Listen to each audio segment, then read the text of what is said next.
Hi! Hello po! Ngayon po, kakanta po tayo ng Ikaw na nananana na boses ko po talaga.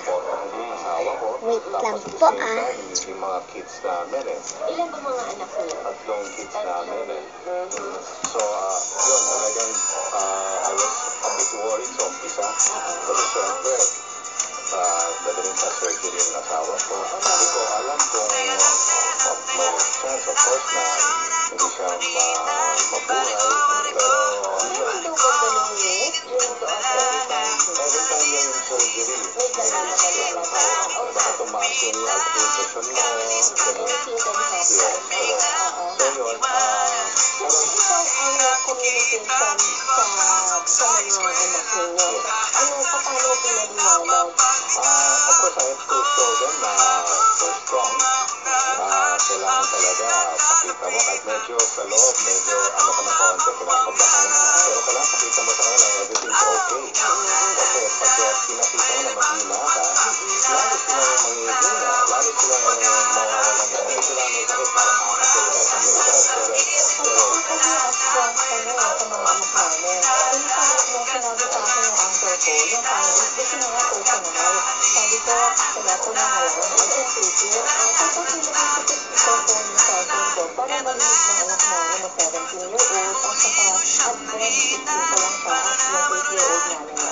Ang parang nilagay ko sa cellphone ang may sarili lang kayo sa iyo. Hindi ko makakaya kasi sinabi niya kanina na yung recovery niya, yung pag-ibig. Kasi during that time, nag-isip kami ng tour namin.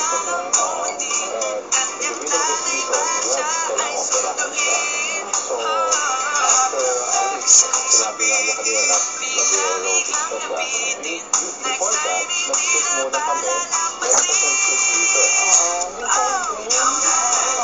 So, I was telling her, sabi ko, ano ba? Kasi I was worried, baka mamaya gusto mag-relax or siya ang mahina. So, Was there ever a time siguro, Lisa, na nagkaroon kayo ng argument because yung masyadong aggressive yung Lisa? Eh kasi syempre nag-worry ka at husband. ako naman, I trust her, kumbaga, I know her physical, attributes.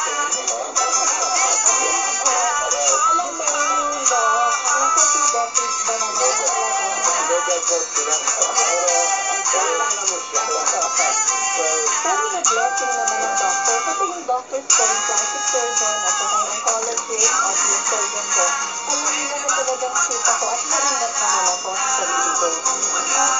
Kasi gusto ko nung nakita yung picture ko Parang I cannot make any sense out of it Kaya sabi ko kailangan makabalik ako agad. Tapos, na-share ko ito sa mga kagaya natin sa babainan, lalo na yung mga 40 years old ang babae, yung mga pamamo, 7 years, 32 years. Available naman sa East Avenue Medical City, Medical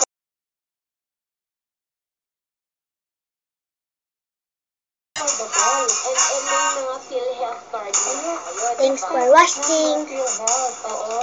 Even yung reconstructive surgery Tama. Covered din. Oo. Wow. Naka-ano ko Naka-request ako Actually, dun sa